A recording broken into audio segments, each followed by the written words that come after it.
RCF.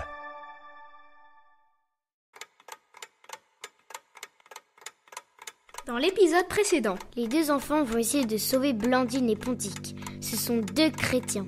Ils doivent être livrés aux bêtes sauvages dans l'amphithéâtre.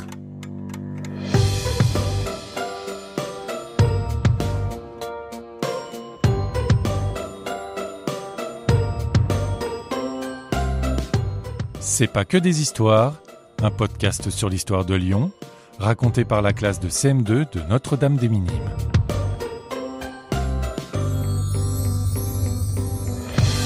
Les deux enfants Eugénie et Timothée seront joués par Morgane, Anaë. Épisode 6, dans l'amphithéâtre des Trois Gaules. Waouh, ça doit être ça l'amphithéâtre des Trois Gaules. C'est immense! On dirait un stade. Mais on ne va jamais trouver de Blandine là-dedans. On ne sait même pas à quoi il ressemble. Ave, vous venez pour la conférence de presse de Spartacus, le plus célèbre gladiateur de tout l'Empire romain? Suivez-moi, vous êtes en retard. Aujourd'hui, c'est le culte de l'empereur. Tous les représentants des tribus gauloises sont présents. C'est un des événements les plus importants de l'année. Ah oui? Il y a souvent des représentations ici. Vous n'êtes pas de Lugdunum, vous. Ça se voit. Eh bien oui, il y a des combats de gladiateurs plusieurs fois par semaine. Aujourd'hui, il y aura des condamnés à mort. Des chrétiens.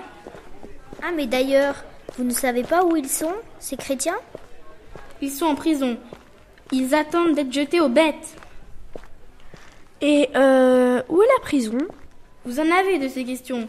Vous voilà arrivés. Ici, vous pourrez poser plein de questions. Allez, été. Ave, merci d'être venus si nombreux.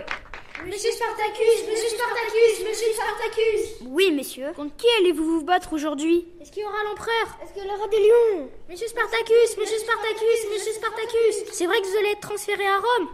Tu as vu? Il a l'air tellement connu, ce gladiateur. On dirait CR7. Monsieur Spartacus, Monsieur Spartacus, Monsieur Spartacus. Silence! Je vais répondre à toutes vos questions. Aujourd'hui est un jour unique. Je vais me battre contre... 3, 2, 1, 0. le sanguinaire Marcus Attilius. Marcus Attilius. Je garde mon bouclier et mon épée. Ave César, ceux qui vont mourir te saluent. Spartacus, Spartacus. Bon, il faut qu'on parte, nous. Tu te souviens, non? Il faut sauver Blandine et Pontique. Ah oui, c'est vrai. Tu as raison. J'avais oublié. Vite! Le garde romain regarde ailleurs. C'est le moment de s'enfuir.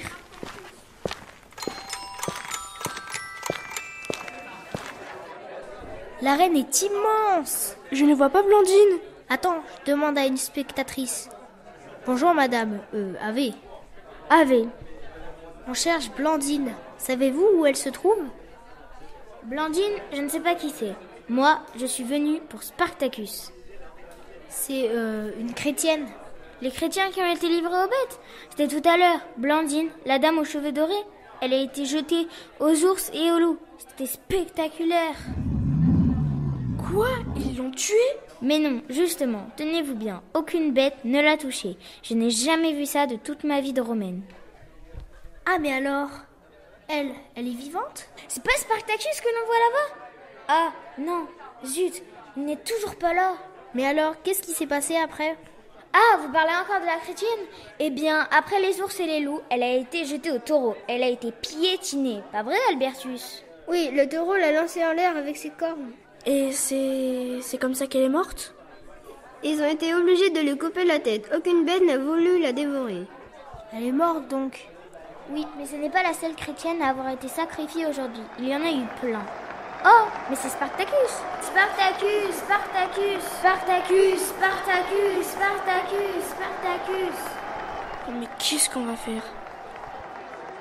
Peut-être que vous pouvez rappeler Eusèbe, les enfants.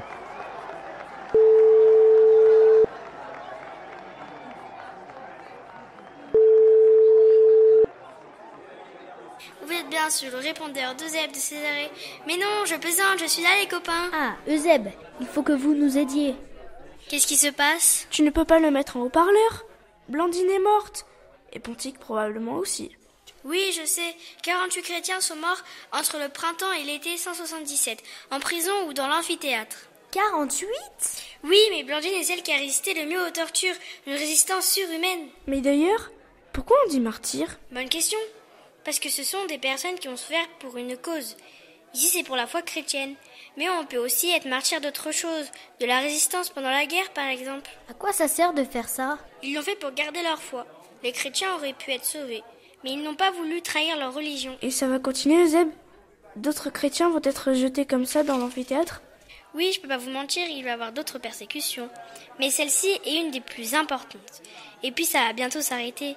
Les Romains vont signer l'édit de Milan, les chrétiens vont enfin avoir le droit de pratiquer leur religion. C'est très loin de notre époque tout ça. D'ailleurs, Eusèbe, aurais-tu une idée pour revenir en 2024? Non, aucune idée. Je dois y aller. Ciao.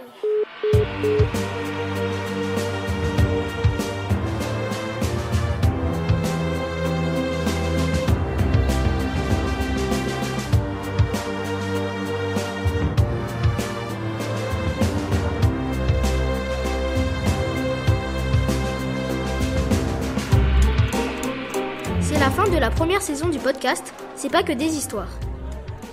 On a été en 1894 à Lyon au 19e siècle.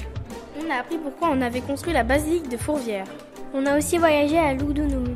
Mais alors, on va aller où pour la saison 2?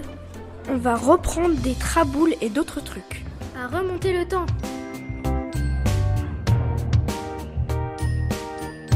Ah, d'ailleurs, CR7. Pour les adultes qui se posent la question, c'est le footballeur Cristiano Ronaldo.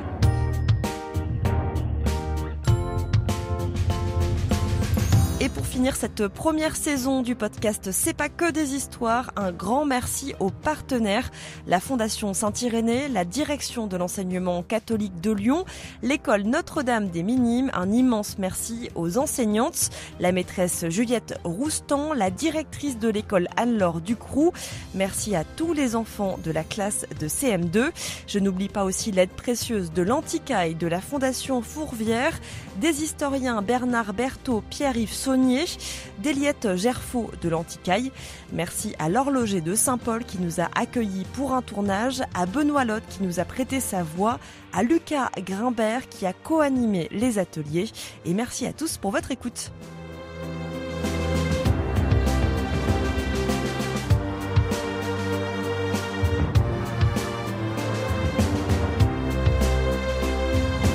Un podcast réalisé par RCF Lyon.